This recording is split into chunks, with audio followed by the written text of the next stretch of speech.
we've got an opinion commentary piece from the Wall Street Journal. Now, keep in mind, the Wall Street Journal has a readership of people that consume the Wall Street Journal across all political lines, okay? And the Wall Street Journal in this article is calling, or at least saying out loud, that maybe Caitlin Clark's civil rights are actually being violated. The Wall Street Journal is hardly known for sensational sports takes. Yet its recent opinion piece on Caitlin Clark detonated like a legal depth charge beneath professional women's basketball. Columnist Sean McLean framed Clark's bruises and missed minutes not as another rookie's bumpy initiation into the pros, but as possible violations of federal civil rights law. That leap from locker room chatter to statutory scrutiny shifted the entire conversation. Suddenly, highlight reels and post-game punditry seemed trivial, next to phrases like hostile work environment, Department of Justice inquiry, and antitrust review. Newspapers of record do not drop such language casually. Inside league headquarters, risk management teams scoured injury logs, sponsorship contracts, and email archives. On Capitol Hill, a senator from Indiana fired off letters demanding answers. And in living rooms across the United States, casual fans who had only recently learned Clark's name began wondering how a star who single-handedly inflated viewership and merchandise sales could be left wobbling under a cascade of flagrant fouls. The timing could not be more precarious. For decades, the WNBA has battled caricatures of low ratings and fragile finances. Striving to prove its product can thrive on its own merits. Clark's arrival looked like providence. Higher television numbers, surge in social media impressions, a fresh flood of corporate interest.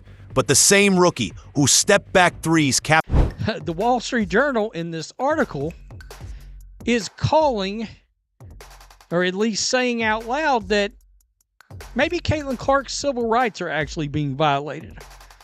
Is her right to a peaceful workplace, a non-hostile work environment, are those rights being violated by the WNBA?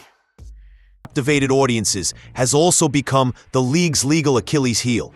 If McLean's analysis proves credible, Clark's situation could invite subpoenas, force congressional hearings, and dismantle the antitrust exemptions that give every North American sports league its modern shape. This is no longer just another debate about rough defense. When McLean's essay went live, players scrolling their phones between practices saw a national business paper unpacking phrases usually reserved for courtrooms. He argued that Clark's working environment has, by every observable metric, crossed from competitive physicality into systematic hostility. His reasoning rested on three pillars.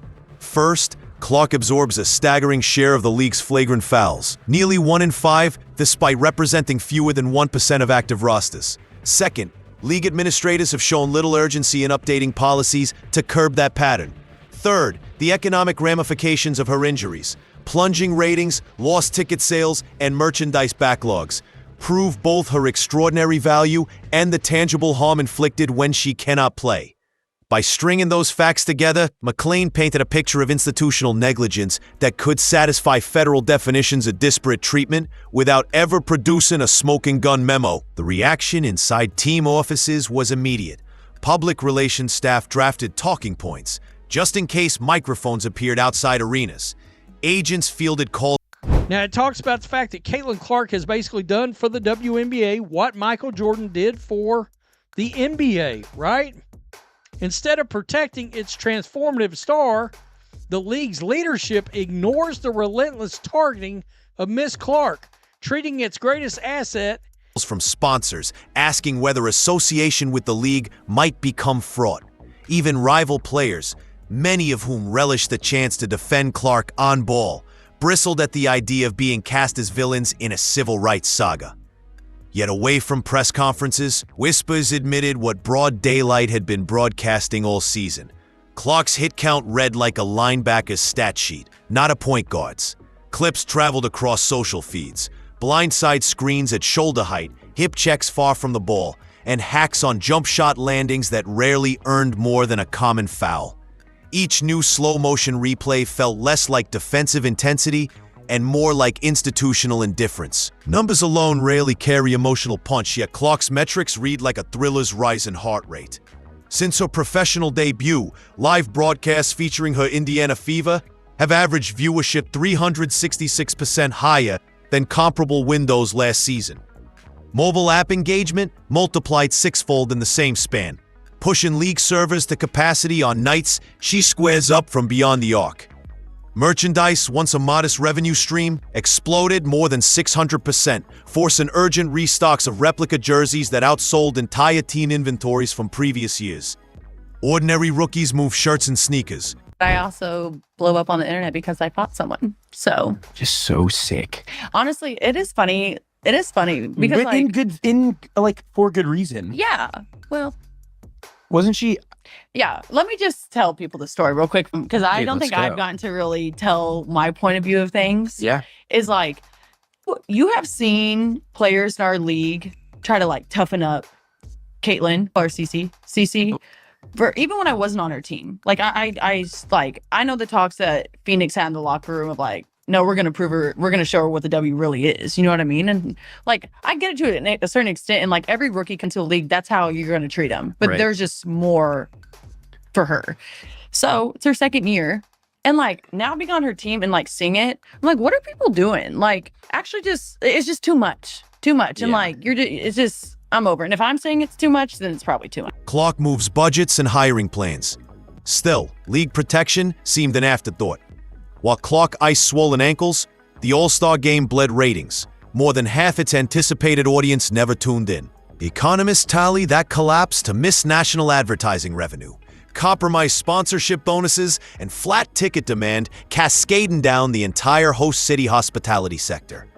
When a single athlete's health dictates broadcast schedules and concession sales, safeguarding her becomes not just an ethical duty, but a balance sheet requirement. Strangely, that corporate reflex never materialized courtside. Foul rates against Clark remained anomalously high, yet fines and suspensions lagged or vanished. In a climate where cold actuarial tables should dictate stricter officiating, the disparity looked inexplicable, unless unseen forces preferred the status quo. Sponsors noticed. Their spreadsheets pair impressions with brand association, and claims of civil rights neglect sour even the most lucrative partnership. An energy drink company mulling a multi-year league deal. Okay. And at the very least, there's a portion of this that says maybe WNBA leadership should at least have to go sit in front of some people and answer some very uncomfortable questions. Lord knows I would love to see that. Because Kathy Engelbert and Adam Silver, it seems to be nothing to see here. Please move along.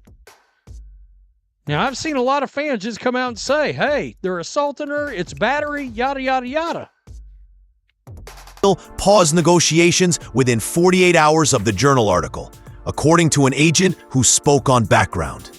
Athletes usually guard locker room privacy like a sacred right, but cracks widened under the Journal spotlight. Phoenix guard Sophie Cunningham admitted on a nationally streamed podcast that Clark is not being protected. The comment ricocheted through media channels, dragging hidden conversations into daylight. Off-the-record sources described team meetings where coaches framed games against Indiana as chances to remind her where she is.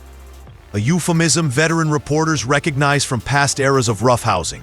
Some staff insisted the strategy mimicked old NBA tactics used to harden marquee rookies such as Michael Jordan. Yet footage told a different story. Elbows drove into Clark's ribs 20 feet from the basket, and screens arrived late and high enough to spin her off her axis. Clark herself rarely lashes out. She responds with a shrug, perhaps a Everybody's bragging about this 5-game winning streak. It is great. But Caitlin Clark doesn't get to play under these circumstances, where these girls are just going out there and playing basketball. That doesn't get to happen for her. wince, and the line that everyone's physical with me. A phrase simple enough to sound harmless, yet damning in its universality. Word. Former Olympian Tamika Catchings pointed out on local radio that Clark's understated demeanor might ironically enable harsher treatment.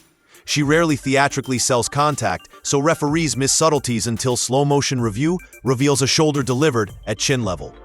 Videos compile across fan channels, each titled more dramatically than the last, yet the underlying pattern remains. Hits escalate, whistles stay pocketed, and disciplinary committees issue stern-worded warnings that stop short of suspensions. Journalists reached out to veteran referees no longer employed by the league. Several conceded that officiating directives shift subtly when new media darlings arrive, sometimes encouraging let-them-play interpretations to avoid accusations of favoritism. That unwritten policy collapses, however, when early physicality simmers into malicious contact. As analysts dissected video, lawyers dissected case law. Harris v. Forklift Systems established that a workplace becomes hostile when behavior is severe or pervasive enough to alter employment conditions, even if no direct financial harm yet exists. Title VII deems such environments unlawful. Clark's camp could argue that persistent flagrant contact, tolerated by league administrators despite statistical outliers, meets that threshold. Meanwhile, Texas Department of Community Affairs v. Burden clarified that once a plaintiff shows disparate impact, the employer must prove legitimate justification. Why do Clark's foul statistics double her peers? Why is suspension scarce? Why did officiating tighten only when injuries vexed her? Vague answers about competitive spirit would crumble on the cross-examination. Civil rights litigators salivated email discovery. One ill-phrased chat among team executives joking about humbling the rookie could shift settlement talks from 6 figures to 8 in a heartbeat. Even absent malicious intent, evidence of cavalier indifference invites punitive damages. Insurance brokers, well aware of that trajectory, whisper about premium hikes. Some carriers might classify the WNBA as a high-risk entertainment venture if hostile environment lawsuits proliferate, a label more commonly assigned to amusement parks and concert pyrotechnics. The league would bear those financial pressures long after the final whistle on Clark's rookie contract. Behind closed doors, player union attorneys study a different angle. The collective bargaining agreement mandates a safe workplace. If the league violated that clause, athletes beyond Clark could claim damages for any injury sustained under lax officiating. While lawyers fine-tune arguments, politics stepped forward. Indiana Senator Jim Banks issued a formal query listing half a dozen questions the commissioner must answer within 30 days. These letters often precede Senate subcommittee hearings where television cameras roll, and evasive responses trigger subpoenas.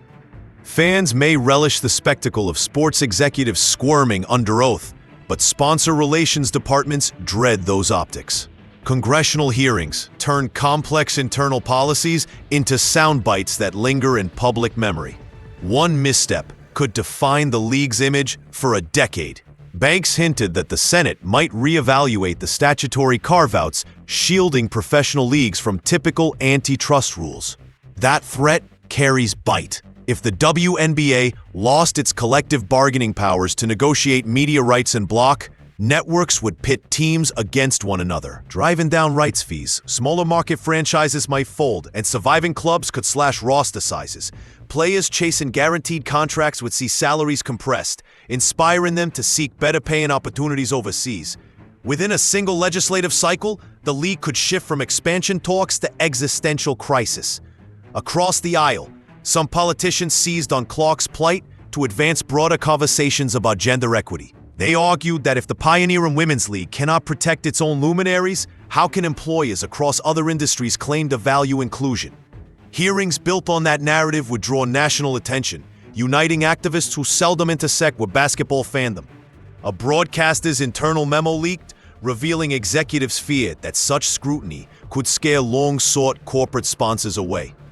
Brands abhor unpredictability, federal probes guarantee it. Behind every policy debate sits a ledger. Clark's absence translates directly into lost revenue streams. Fewer national broadcasts, lower local concession sales, merchandise sales backlogs that cannot convert to cash when she warms the bench in street clothes. Analysts at a prominent sports finance consultancy estimated that each regular season game Clark misses costs the league, in aggregate, nearly $3 million once television, digital, and in-arena earnings combine. 10 missed games mean $30 million vaporized in a matter of weeks, more than some teams' annual operating budgets. Sponsors calculate loss differently. They examine share of voice metrics. When Clark plays, their logos flash across social media timelines and nightly sportscasts. When she sits, those impressions shift to competing properties. The threat of civil rights litigation adds a tarnish they pay agencies to avoid.